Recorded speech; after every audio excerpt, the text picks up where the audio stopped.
Just 2 years ago, there was a thriving international GT series where Ferrari F40s, McLaren F1s, Lotus Esprits and even my own Lister Storm all stood a chance of winning.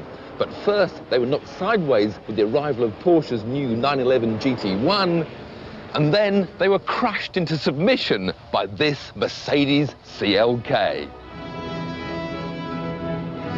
There have been two versions of the racing CLK, the original 6-litre V12 and then this 6-litre V8. They took the 1997 FIA Championship and then this year won all 10 races, dominating to such an extent that no one else is keen to compete against them anymore.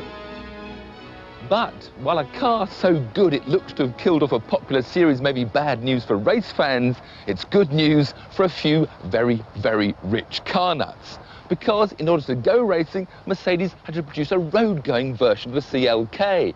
And they've now built 25 of these fully street-legal, mouth-watering machines on sale for a price tag of a cool £1 million. Plus VAT.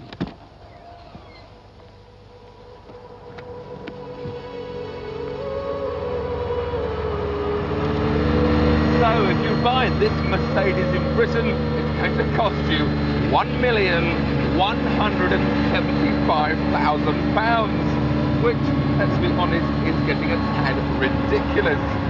But then you do get a superb pedigree limited edition machine with a 6.9-litre V12 right behind you, producing 612 horsepower. And that'll launch you from 0 to 60 in under 4 seconds, from 0 to 125 in under 10 seconds, with a top speed of 200 miles an hour. So you do get an awful lot for your money. But perhaps the best thing about this CLK is that it's got a genuine racing paddle gear change with a full racing transmission. In fact, if you can match your revs as well as Michael Schumacher, you can change up and down without even using the clutch. But Mercedes don't recommend it unless you want a gearbox rebuild every 500 miles. And here's it just up on the right. And then down on the left. Simple as that.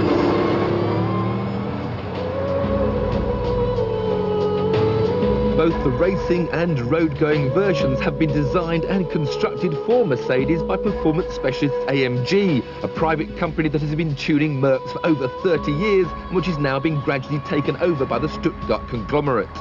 If this CLK is to be judged as a true road-going supercar, it must take on the superb McLaren F1, which has set the standards with its brilliant packaging and attention to detail. So how does the Mercedes compare when you head towards town to do the shopping? Well, it's certainly not as comfortable as the McLaren. The racing cockpit is very confined, the driving position very upright.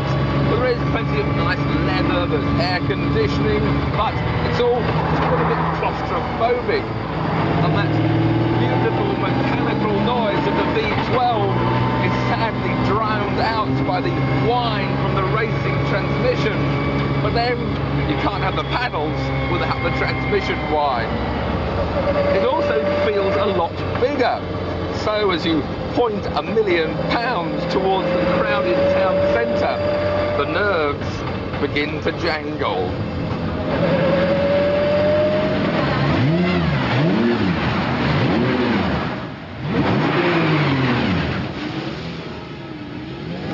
The practicality problems begin as soon as you start to get out.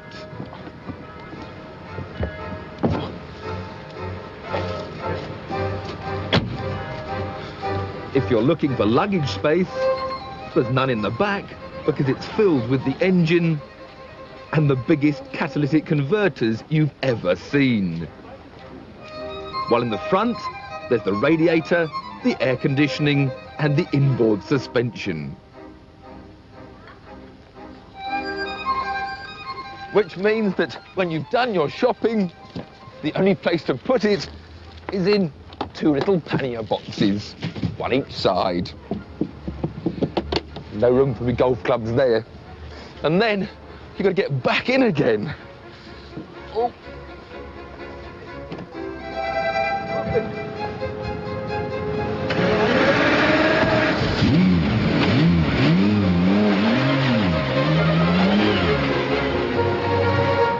So, as a practical road car, this CLK fails the test.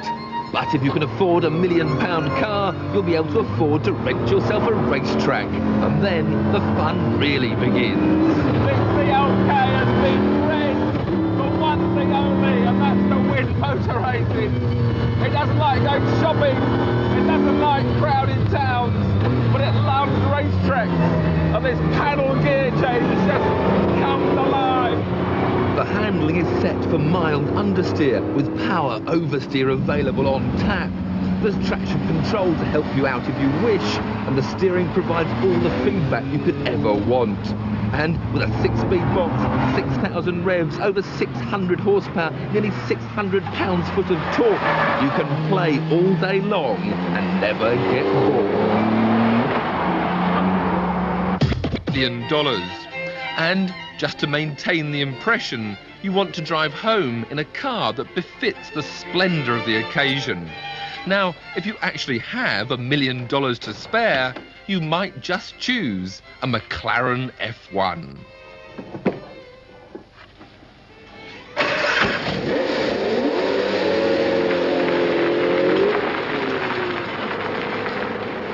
At a price of £540,000 plus tax, you should also get some change for your million. And you'll get more than just a fabulous looking car with an awesome engine in the back.